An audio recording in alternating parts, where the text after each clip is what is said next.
Hari Om. Let's start with the 3 Oms and Sahana Vavatu and Guru Stotram.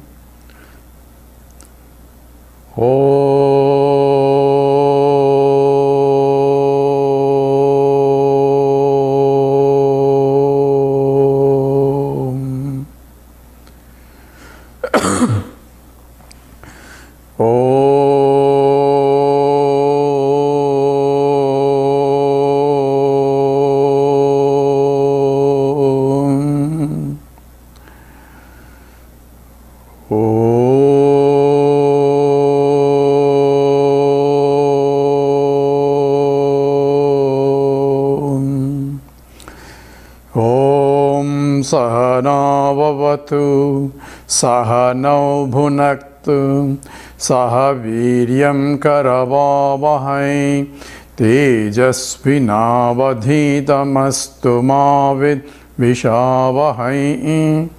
Om Shanti Shanti Shanti. Let me check the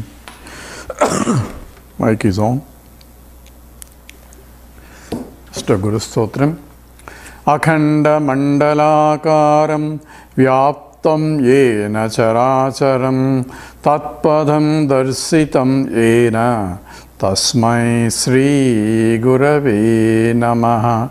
Ajnana Timirandasya Jnananjana Shalakaya Chakshur Militam Yena Tasmai Sri Gurave Namaha.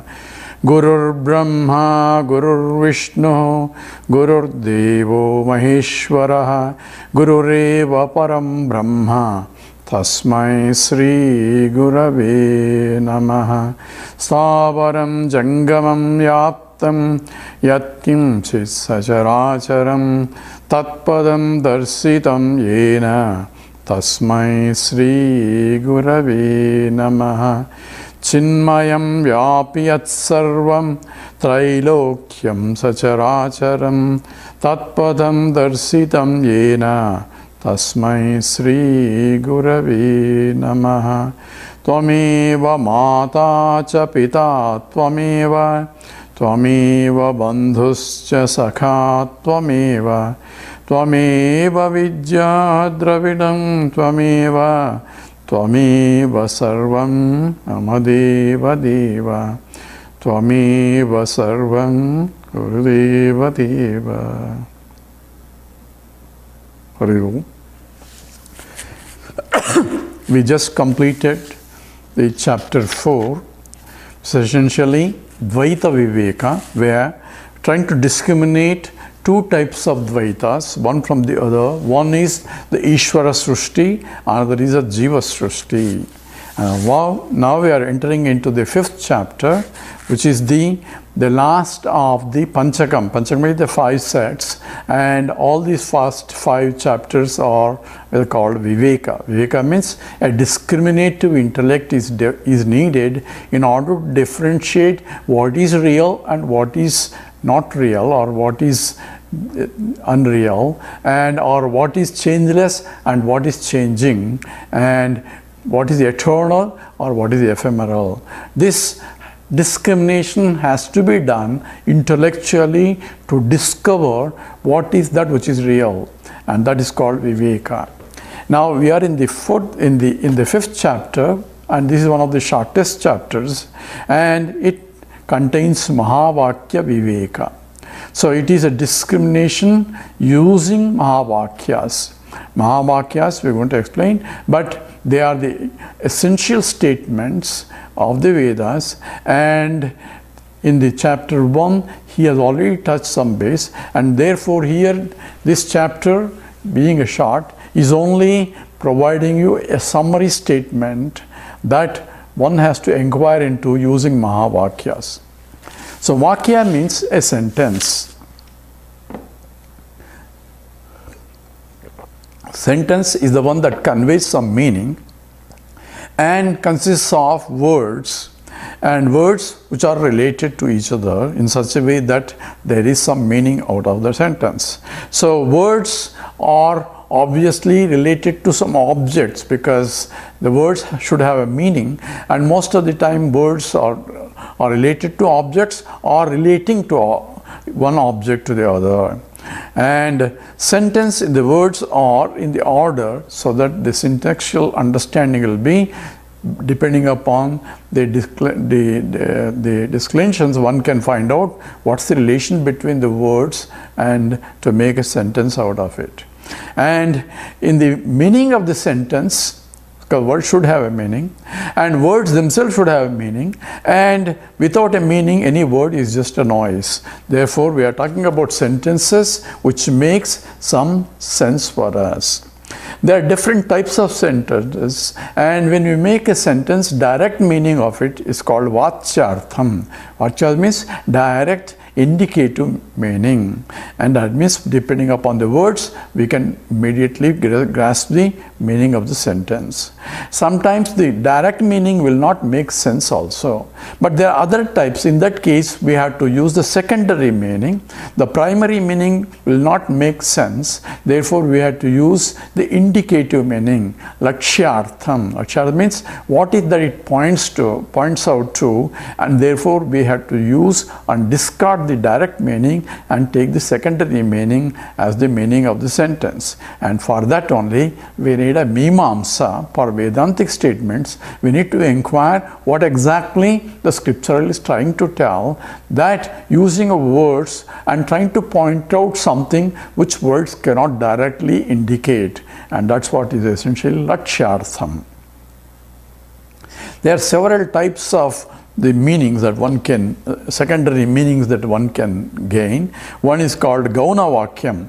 Gauna vakyam means it helps to trigger something that it is indicative meaning but not direct meaning. Vachyartham, vachya means direct meaning cannot be taken, but implied meaning one has to take. For example, he is a pillar of the organization. When we say he is a pillar of the organization, doesn't mean that literally he is not a pillar standing there, but it means he is the one that supports the organization. He is a tiger among the men. So when you say he is a tiger, not that he is not a real tiger, but he is the one that is really moving forward. So it has a gauna vakyam. Gauna means indicatory meaning, implied something else than what the vachyartham, what the direct meaning says. And there are other sentence called vidhi vakyam. Vidhi vakyam is sentence that demand action. Say you have to do it. You have to get up early in the morning, and therefore you have to brush your teeth or you have to take bath. These are vidhi vakyams that help in terms of that one has to do it, either for the health reason or for this society. You have to drive on one side of the road. If it is America, you have to drive on the right side of the road. So these are vidhi imposed by, so that an order can be established. These are called a statement that demand action, a particular action. There are conditional statements. It says, if you do this, I will do that. So these are conditions. So provided you fulfill this condition, then other condition is being met. Now, those are called conditional vakyas. And there are statements which are statements of facts, which can be directly or indirectly has to be assessed. That one directly, for example, the light travels at such and such a speed. There is no question of opinion or a belief here. It is a statement of a scientific fact, and therefore it has to be understood as it is and to be used whenever it is required or for operation wise. And these are statements, just a statement of fact that the scripture or the shastras or the science provide us as evolved out of discovery of those. And this Mahavakyam is also vakyam of a statement of fact only. So it is a statement of fact, but we need a viveka to extract the meaning of that statement. Therefore, I need to use a discriminative intellect, because there is a vichara involved. Vichara means an inquiry is involved. That's called a mima. Tatparyam has to be, tatparyam means the essential meaning of the statement has to be acquired by analysis only. And these are statements of called Mahavakyas, and Mahavakya is great statements. And why they are called so great? And these are the statements that reveals the knowledge.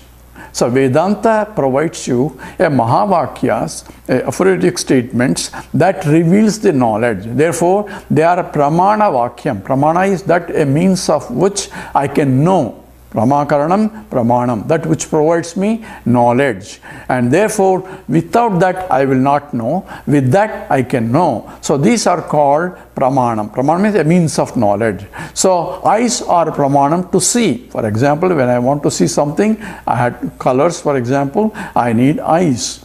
And form and colors are seen by the eyes. Similarly, the ears for sounds, etc. So each is a pramana, is a means of knowledge for me. Similarly, Vedanta is a pramana, that which cannot be gained by any other way. Pramana is anadigata, abadita, artha vishayaka, jnanatvam, pramanam. So here abadita and anadigata. Anadigata means which cannot be obtained by any other means. So for forms and colors, eyes are anadigata pramanam. Means I cannot gain the colors, for example, through ears or through taste, etc. Eyes are the only means for me to know the colors. So in the same way, Vedanta is also pramana, and it is a means of knowledge which cannot be gained by any other way.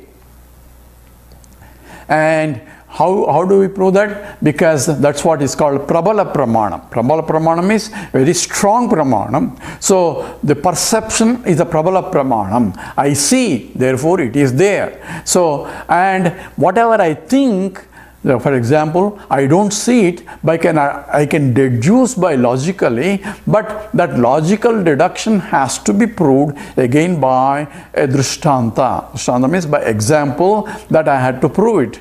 And I need a data. So theories I can produce by logically, but I need a validation of that, and therefore any other pramanas, anumana, etc. are not prabala pramanas. They are only durbala pramanas, because they depend again for validation on the direct data or pratyaksha pramana for validation.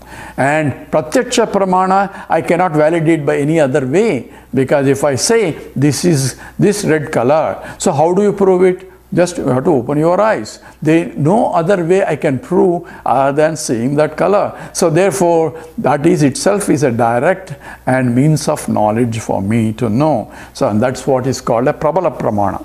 And Vedanta is a Prabala Pramana. It is a strong Pramana because you cannot gain this knowledge by any other way. And that's why it is, because it includes both the subject and the object. All sciences are gathered about only objective reality, where I can objectify, and through the means of objective tools only I can gather. But this is something that I cannot objectify. Is there a God? I cannot objectify because it's not an object, and I cannot use objective tools to establish whether there is a God or not. So that's not a means for me, a direct perceptual knowledge or a proof involving an objective tools cannot be used for establishing whether there is a God or not. That's a problem with a lot of the atheists also. So prove it that there is a God. So you cannot prove, because it's not something that can be proved by objective analysis. And that's the reason why I should have a faith in the scriptures to gain the knowledge of these Mahavakyas. And these are Mahavakyas are called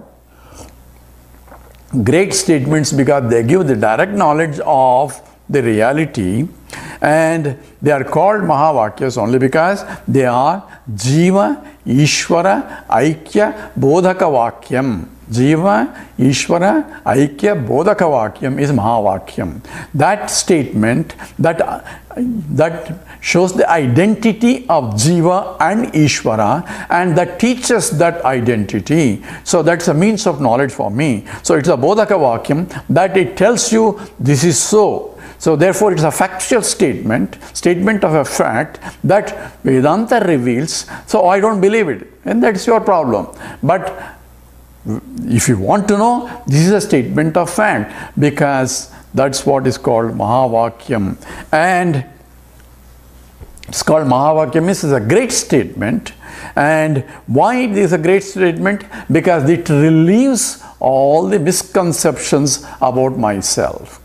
So what are the misconceptions? Right now, I am, and I say, I take myself, I am a little Jiva, an individual that's born and such a date and going to die and sometime in the future. So there is a date of birth and date of death. And therefore, I am only an individual identifying myself with this body. When the body dies, I die. Therefore, my identity is limited to the identification of I am this body and I am this mind, I am this intellect. So when I identify myself with the emotional relationship, I am a husband of, I am a son of, I am a father of, when I do, those are relationships and those are the emotional mental relationships that I identify myself. Similarly, I am an engineer, I am a doctor, and so on. If I identify myself with the intellectual knowledge that I have gained, that's what I think I am, either the body or the mind or the intellect, and I am this Jiva. And therefore, I am limited because the body, mind and intellect are limited. So limitations of the body has become my limitations and I do not like those limitations. Therefore, I suffer the consequence of taking the limitations of the body, mind and intellect as my limitations.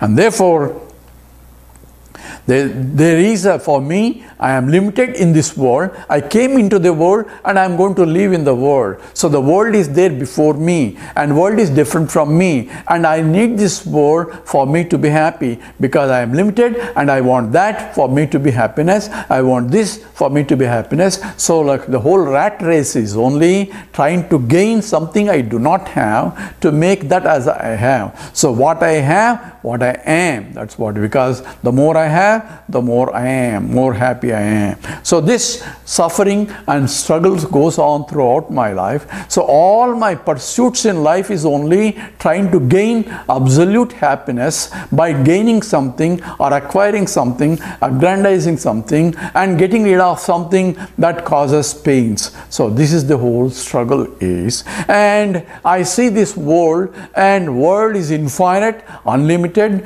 and beyond my control and so powerful, and I had to deal with the world and others are also which are part of the world that I am competing with. And this is the whole life struggles that goes on. And this is the limitations that I take myself because I identify myself, I am a Jiva, I am this body, I am this mind and I am this intellect.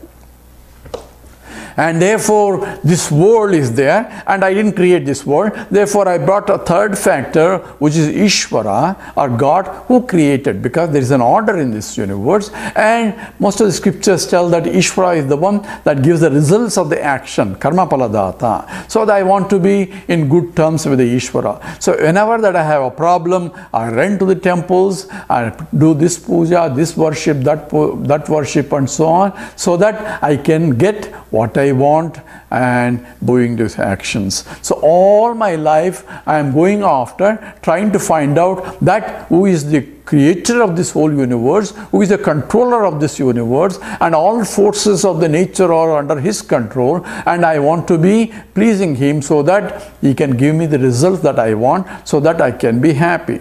So therefore this Jiva, Ishvara, Jagat, all these divisions are there, and that divisions are part of my notional that I am a Jiva and therefore this is the world and there is an Ishvara, and that is what is the involved in terms of division wise, whereas the Mahavakya tells that an identity I am not separate from the Ishvara and the Ishvara is not separate from the world, and therefore I am not separate from the world or the Ishvara, and that is called Mahavakyam.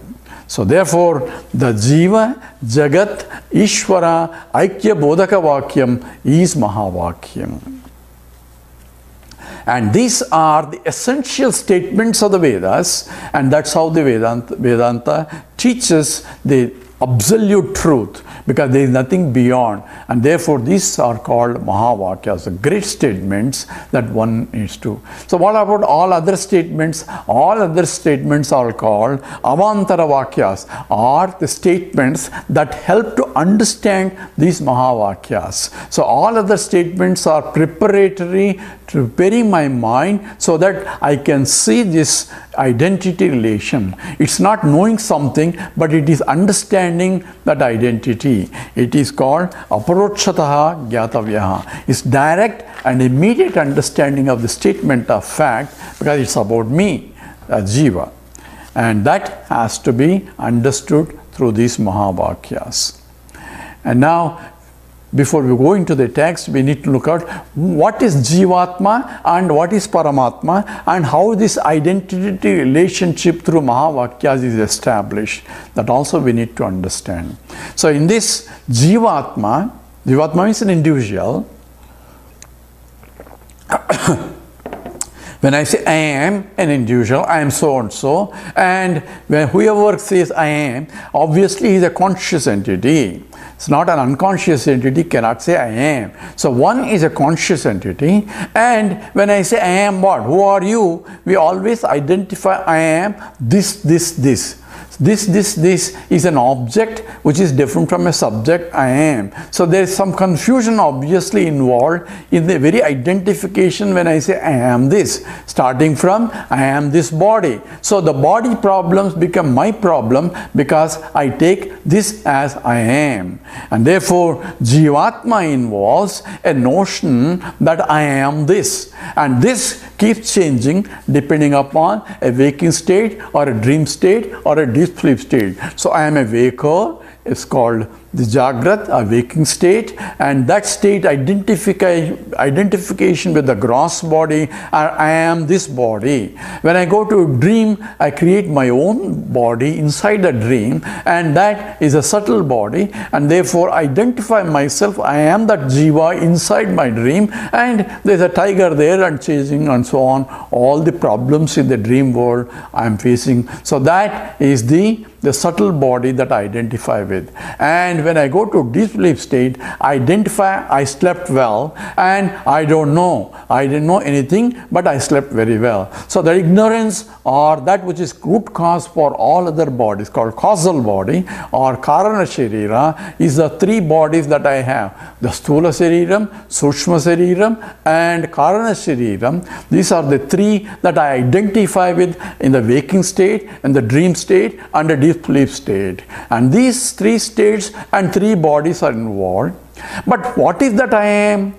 I am a conscious entity, not I am unconscious entity. Well, all the bodies are unconscious entities. So there is some confusion here, where when I take myself what I am not, because I am not unconscious, but I am taking unconscious entity as I am this. When I say either this body, this mind, or any this that I add, any object that I can add, that is unconscious entity I am trying to identify as I am. But what is that I am? Pure I am? I am only conscious entity.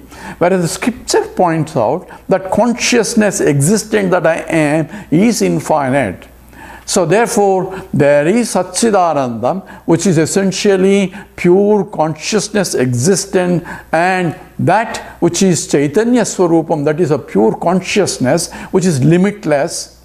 So what is the relation between the individual I am and the pure existent consciousness that is being indicated in the scriptures? And that's what is the Mahavakya is trying to tell us. In that absolute existent consciousness is all pervading. So when there is all pervading, then how does this local I am consciousness comes into picture? When I am conscious is all pervading nature. So that has to be also understood now for me to understand the Mahavakya. So Jiva includes, as I am a conscious entity, that involves this total consciousness that is all over, is as though getting reflected by the subtle mind or subtle body, and that reflected consciousness, now because it's consciousness that is getting reflected, the reflected consciousness also acts as though it is a conscious entity. entity.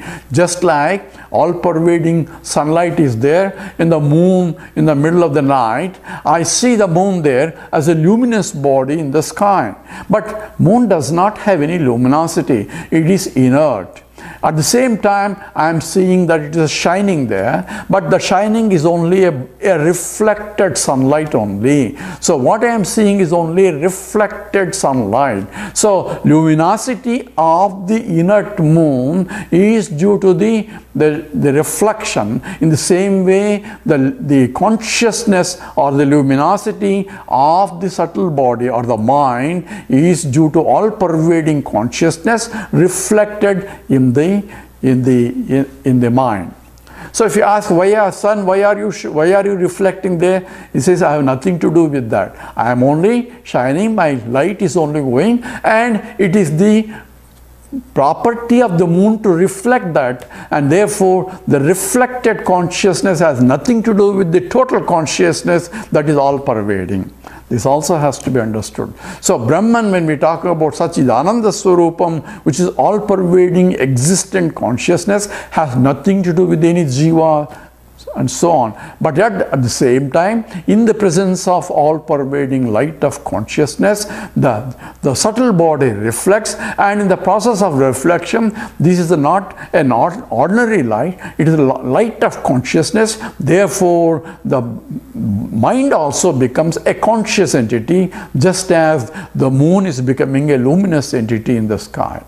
So therefore, when I say I am, a Jiva says I am, it is that reflected consciousness in the mind saying that I am, taking that consciousness, that reflection is the original consciousness. Just as the moon claiming that I am a luminous body in the sky. In the same way, mind claiming that I am a conscious entity. And therefore, consciousness that is reflected in the mind pervades through body and so on, activates as though it is enlivening the entity, the whole body, mind, intellect, and see the beauty of that whole consciousness in many reflection itself, that matter becoming so dynamic.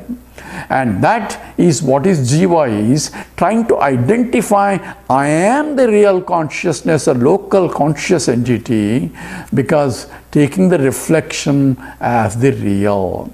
Just as moon claiming that I am a luminous entity, mind claiming I am a conscious entity. So the notions or wrong notions are in the mind, and that mind which has the wrong notions has to recognize that I am not, this consciousness that is there is not coming from me, it is from the total consciousness. I am only a vehicle for reflection. The mind has to recognize I am not the mind, but I am pure consciousness that is really living through. That is the knowledge that the mind has required. And some people have the notion that in the deep sleep state one can't realize. One cannot realize, because realization requires the mind. It is the mind that has the wrong notions, and the wrong notions have to be dropped by the correct understanding, and that's what is the Mahavakya. So Jiva is one that they has three bodies, the Sthula body, Sthula Sariram, that is the gross body, the Sukshma Sariram, the subtle body, and causal body, the Karan Sariram, and the reflected consciousness that is enlivening through all that and making all the bodies dynamic and active. So there is a reflected consciousness called Chidabhasa. So we have Chidabhasa, Sthula Sariram, Sukshma Sariram, and Karana Shariram. These are the four aspects, and the fifth one is the all-pervading consciousness that is ever present. That together all called Jivatma. The wrong notions in that makes it a Jiva as a Jiva. Now similarly, there are 5 aspects in the totality also, and that is total body of all beings put together is called Virats, and that is essentially the Mandukya Upanishad talks about, says the total body is called Virat, and the total subtle body of all beings together is called Hiranyagarbha, and the total causal body of all put together is the Ishvara, and these three are essentially part of the reflection, and the reflection occurring in the Maya. So we have Maya, and at the same time the three aspects of the body, total subtle body, total causal body, total subtle body, and total the sthula body. All these exactly four aspects involved from the total point, and the fifth aspect is all pervading consciousness, which has nothing to do with either Jiva or Ishvara or this Jagat. It is beyond any divisions of any kind, and that is the divisionless. And Mahavakya is trying to point out the identity. Identity of what? Identity not at the level of Sthula Sariram. So this body, gross body, which is limited, I cannot equate with the totality as a God. So body is not God. I cannot equate the mind with the totality, because the mind is still limited. My mind is limited, your mind is limited, his mind, and each mind is reflecting. Minds are different, like reflecting mirrors all over. So mind cannot be equated. At the same time, the causal body, my vasanas and likes are dislikes from your vasanas, and dislikes are different from so on. All the vasanas together as a part of the causal body, and that cannot be equated with the totality. So what is that? The reflections are also different, and reflections depends upon the reflecting medium. And even though all pervading consciousness is pure, eternal, and homogeneous, but the reflections depend upon the medium of reflection. So if the mind is pure, the reflection is also bright and brilliant. If the mind, like a mirror, is or crowded or dirty, then the reflection will not be bright, even though sunlight that is falling on it is same sunlight. So the reflection depends upon the reflecting medium. So Chidabhasas are different, but at the same time, that which is getting reflected, pure consciousness, is the same. So what is the identity now? It's not identity with any of the four aspects, either the reflecting the Pratibimba, Chidabhasa, or Karana Sharira, or Sushma Sharira, or Sthula Sharira. The identity is only that which reflecting through, and because of which everything is known, and that is Mahavakyam. And that's what Jiva, Ishvara, Aikya, Bodhaka Vakyam is what is essentially Mahavakyam. And there are many Mahavakyas in the statements in all the four Vedas, but here we select the four important statements, one selecting from one of the each Vedas. So these four Mahavakyas are being selected, and this is important to know, because it's a Mahavakyam, because knowing which there no more suffering, and therefore that is I am free from all limitations, and that's called is Moksha. So Shankara says, na yogena, na sankhena, karmana, no na vidyaya, brahmatma ikatva bodhena, moksha siddhati, na anyatha. So no other way I can realize until I understand clearly. Therefore, Vedanta Mahavakyas become a pramana, prabala pramana vakyas for me to know who am I and what is this world, what's my relation with the world of Jagat, and also relation with the Ishvara also. Because Ishvara is not different from Jagat, and that's what also scripture also tells us that also. So moksha being the purushartha, that's the highest purushartha, and this bodhaka vakyam, this instructional statement, by inquiring into it, because I need viveka to discriminate, so I had to differentiate and reject the equation at the Sthula Sarira level, at the Sukshma Sarira level, at the Causal Sarira level, at the reflection level, and that's called Bhagatyagam. Reject all that because they are not really important, they are only a superficial superimpositions.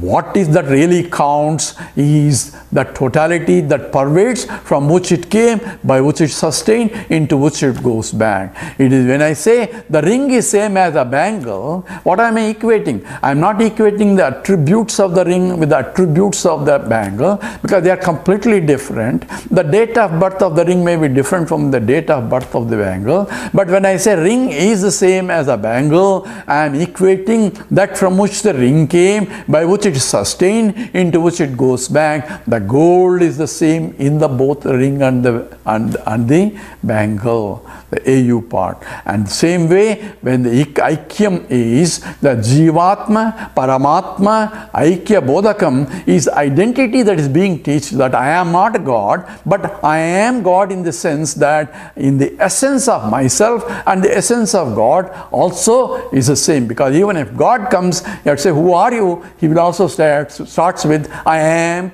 that I am, and so on and so forth. The identity, I am existent consciousness, is what is the Mahavakyam indicate. There Bhagavan Ramana says, Isha Jiva Yoho Veshadi Vida Sattva Bhavato Vastu Kevalam.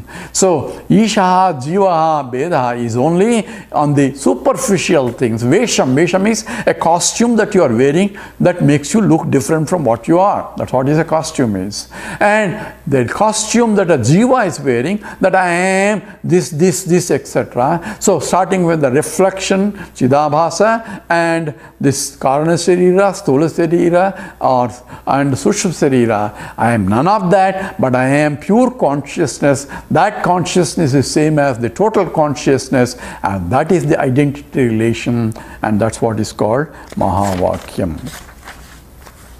And there are 4 Mahavakyas selected, one from each Veda as a sample, because there's many Mahavakyas, and these are this one from the Aitareya Upanishad from the Rig Veda. It's called Prajnanam Brahma.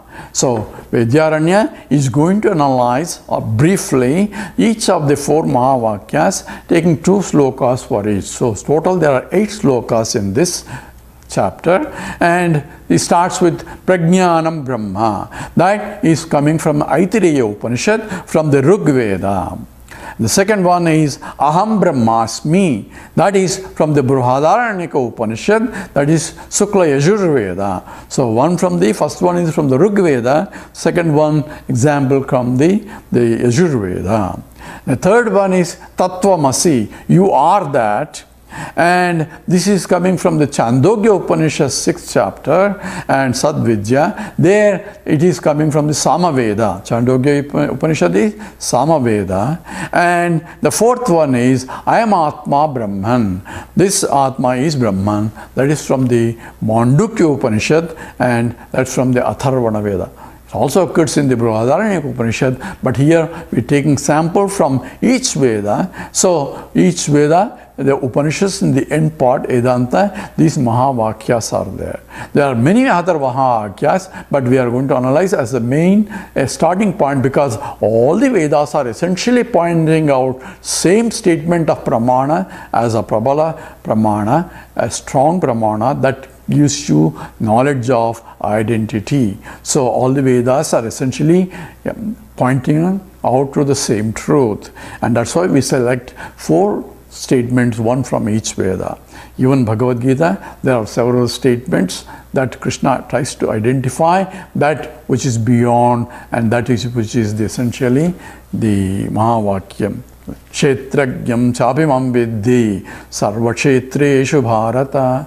So, know that I am the knowing principle in all fields. In everyone there is a knower, and that conscious entity I am. That's what is essentially is identifying as a Mahavakya in the statement here. So with that introduction, we will start the chapter 5.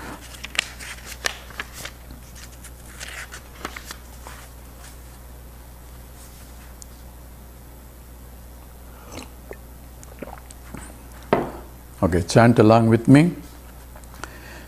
Yenekshate srunotidam, yenekshate srunotidam, jagrati vyakaroti cha, Jagrati Vyakaroti cha Swadvasyad Vijanati Swadvasyad Vijanati Tat Prajnanam Udiritam Swadu Aswad. So ye together ene chate srunotidam jagrati vyakaroti cha swadvasyad vijanati tat prajnanam udiritam. So here is trying to analyze Prajnanam Brahma, the first of from the Aitiriya Upanishad of the Rig Veda. So Prajnanam Brahma, the way he analyzes this, he takes each word, the word meaning and implied meaning, the Lakshartha also he is going to give. So first he is looking at what is meant by Prajnanam. Prajna means that I am conscious of. So that which makes one to be conscious of. And that's how he is defining here what is Prajnanam. Yena, that is that by which is idam, this objects ichate. Ichate means is seen. So whatever that is seen, because of which it is seen. So what sees the object? See, when I see an object, say what does it see? So I say there is a chair there. So how do you know? So I can see. How do you see? Say through my eyes I can see. If eyes are not functioning, if I am blind, I cannot see. Therefore eyes are the means of knowledge. So through eyes I can see. But are the eyes really see?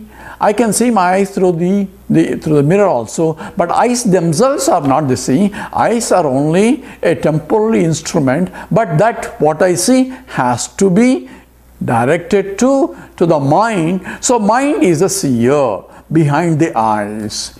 So next one, see, it's not the eyes. Eyes are needed, but what sees is essentially the faculty of seeing, which is supported by the mind. If the mind sees really, no, mind by itself is inert. It's only an equipment, but that because of, it's a subtle equipment, and that because of which mind is functioning, that alone is see. And that's essentially is Vedanta Pramana. And this is much more exhaustively is analyzed in the Kenopanishad also. Yadvacho vacham sotasya sotram manaso manaha yadvacho vacham sahu pranasya pranaha chachushasya chachu adimuchya dhiraha pratyesman lokad amrita bhavanti. This is a Kenopanishad. It says it is the eye of the eye. That's not the eye, but because of which eye itself is seen, and because of which eye itself is known. So I have a problem in the eye. How do I know? I can see. How? Because through the equipment, subtle equipment, I can see. Through the mind, I have know the problems. So how do you know my mind? Mind is also object of my knowledge, but that which is because of which I can see, that which is essentially, so Manaso Manaha, it's the mind of the mind. Mind of the mind, it is a language that is used to point out something that you cannot really use the words, and that is which is pure consciousness, existence that I am, and that ena ichate, and that because of which idam, this sarvam idam, this entire universe is seen because of that. And srunoti, that because of which I can hear.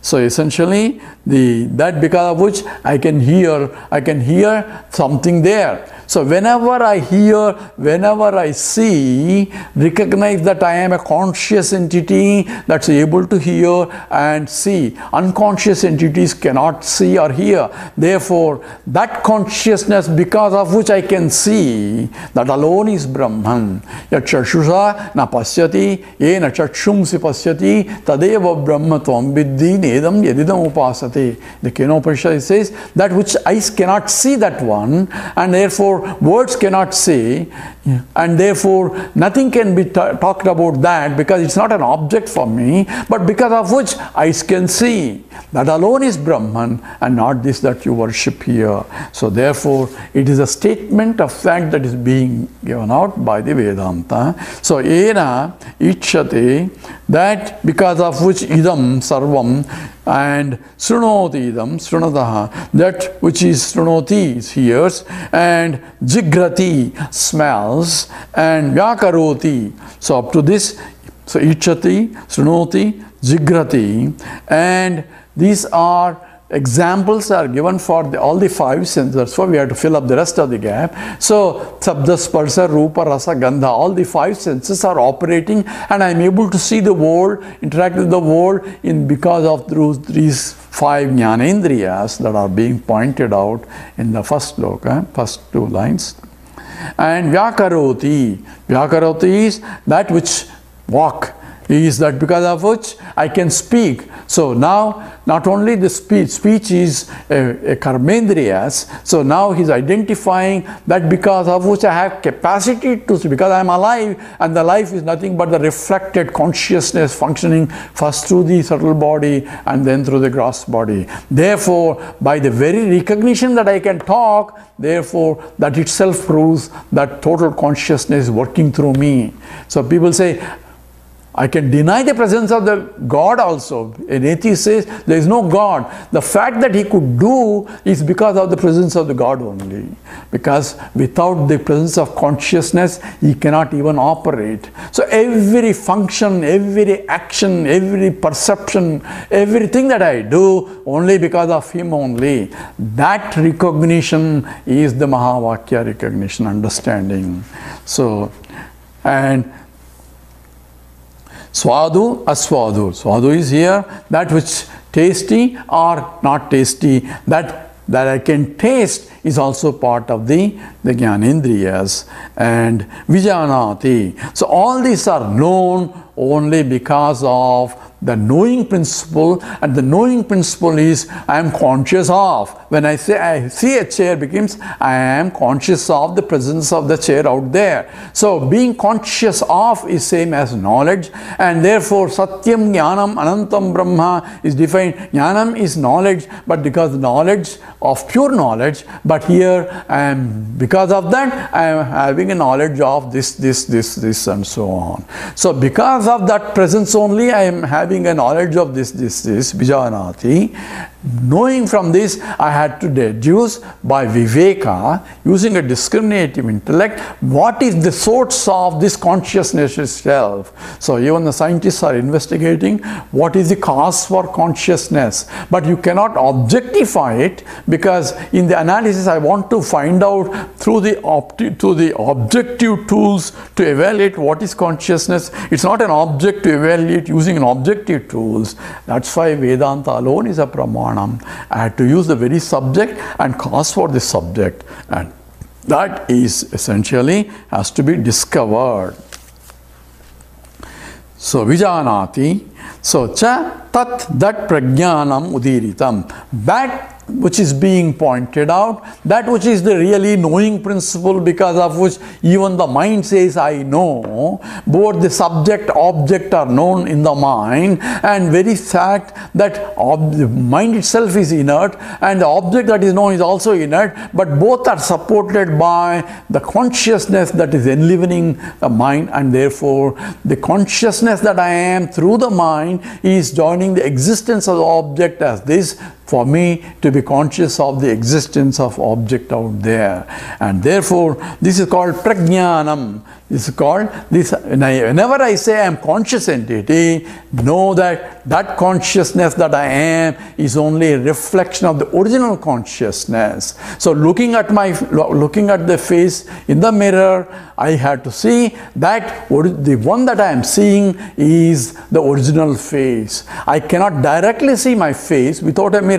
In the same way, I need the mind and I need all these things that are known, but I had to use a viveka now, a discrimination, that what I see in the mirror may be impure, but in and through that any mirror that I see, the reflection is the original face. In the same way, the reflected consciousness, because of which I am conscious of everything else in the world, is due to that prajnanam. That is called prajnanam.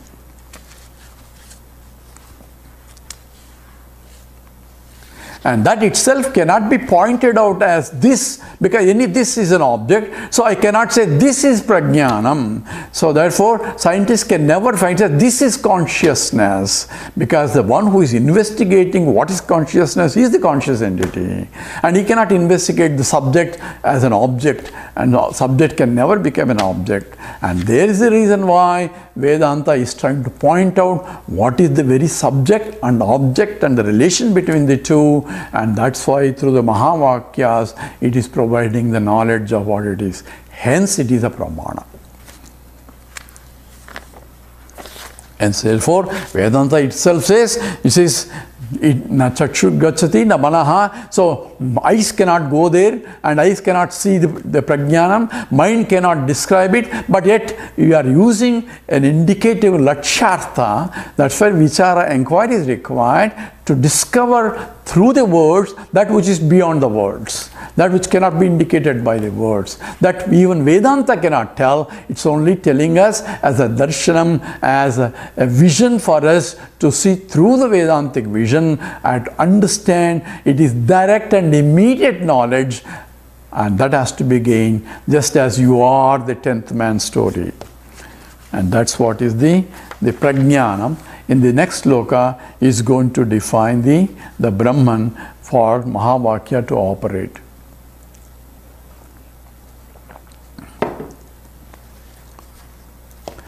Chaturmukhendra deveshu manushasvagavadishu chaitanyamekam brahmataha prajnanam brahmamayyapi.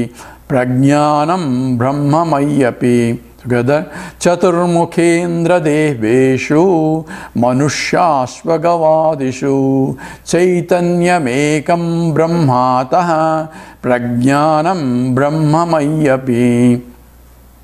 So here now from the Jiva is going to look at the totality, and totality includes the whole world and all the beings here, and looking from those where the consciousness is getting reflected, because I cannot point out the pure consciousness is beyond the words. Navak gacchati and namanaha. No words can describe the pure consciousness. So we are only using a reflected consciousness to recognize the totality there also. That's the reason Viveka is required, where in and through this reflecting media only I have to discover that which is getting reflected. And here we are talking about Chaturmukha. Chaturmukha means the one is the four-headed. This is a Brahmaji, the four-headed Brahmaji, and he is conscious of, he is a conscious entity, he is not inert entity. Therefore, that consciousness that is getting reflected in the Chaturmukha,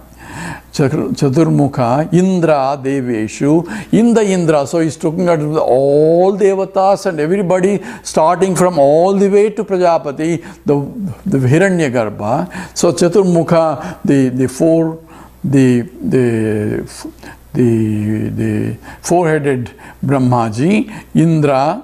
So the Indra, the king of all the gods, Deveshu, and all the gods that we can think of. We have so many millions of gods, and gods are nothing but the presiding deities of the phenomenal forces, and these are Deveshu.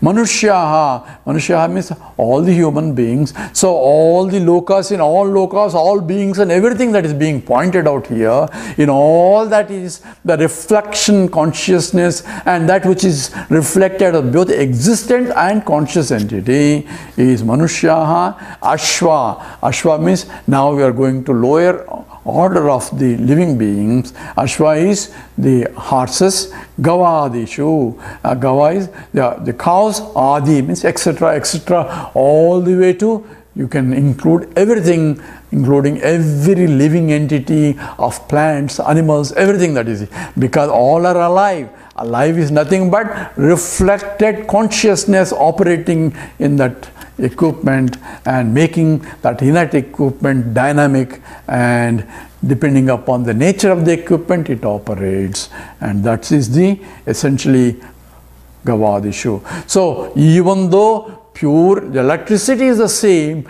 depending upon the equipments it manifests in a different way.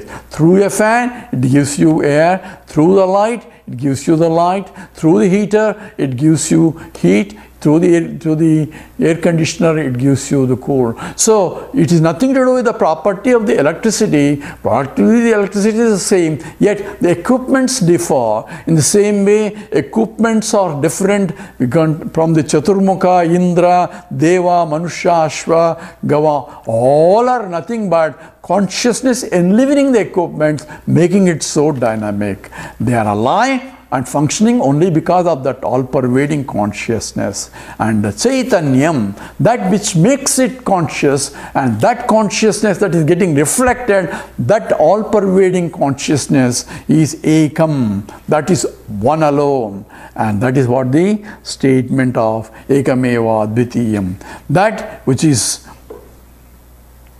Ekam Chaitanyam, that is Brahma, that is the Brahman, that is the Satyam Jnanam Anantam Brahma, which is an indicative definition of that which can be pointed out. So what exactly is Brahman? I cannot say this is Brahman, I can only say it is manifesting as the living entity in all the gods, in everything that you see. So how do I recognize Brahman now? In everything that I see alive, there is a conscious entity, and that is nothing but a Brahman. And that is Ekam, that's alone. There is no divisions in the pure consciousness. Only divisions are only the reflecting media. Media is different, but not the one that is getting reflected there. There is no difference. Ataha, therefore, Prajnanam Brahma, that statement of Prajnanam, consciousness which is getting there in everything, is nothing but Brahman alone. So from the consciousness point, Prajnanam Brahma is being as a Mahavakya. Mahavakya means statement of knowledge. Now this has to be understood. So how do I see Brahman? I had to see Brahman, not just closing my eyes or doing something and sitting in the meditation. I had to see, and mind should go, I am beyond the mind. All this doesn't make any sense. See, I had to see in and through everything that is living being. There is a conscious entity, that is Brahman. So that is the knowledge that I need. A discriminative knowledge. I need to separate that superficial, that which is differentiating each one, that upadhis, that is only reflecting mediums. I have to separate and concentrate on that which is getting reflected in all these beings, and that becomes a knowledge. And that same consciousness is Mayi Api. Mayi Api means even in me, Mayi. So in me also I am, and I say I am that conscious entity, that is the same Brahman. So this is the statement of a fact that is being revealed through Prajnanam Brahma. One more interesting thing is, Prajnanam Brahma is defined as in a converse way. Converse way is a statement that reveals it is a necessary and sufficient qualification. Converse statement is very rigorous statement in the mathematical or in the scientifically. It says it is necessary and sufficient to qualify an object. What's necessary and sufficient? When I say, the classical example I give is the sugar is sweet. Sugar is sweet, the sweetness is necessary qualification, but it's not a sufficient qualification, because there may be other things which are also sweet but not sugar. Glucose is also sweet, and even now we have many chemicals that are also sweets. You see, we have now equal or aspartame and so on and so forth. That are also sweet but not really the sugar. So what is necessary? The sweetness is necessary but not sufficient qualification. So what is sufficient and necessary qualification? We have to use a converse statement, and converse statement is, if it is sweet, it has to be sugar, which doesn't apply here. But if I give a definition is such that, say H2O is water, or water is H2O is a direct statement. If I say H2O is water, it is intrinsic nature, it has to be H2O, it has to be water only. There is no other way. But wherever there is a consciousness, it has to be Brahman. And that is starting from Chaturmukha Indra Deveshu Manushyaha Ashva Gava Adishu Chaitanyam Ekameva, and that is Brahma. That is that, and therefore Prajnanam. So when I say I am conscious entity, I am that Brahman. So now I don't become Brahman.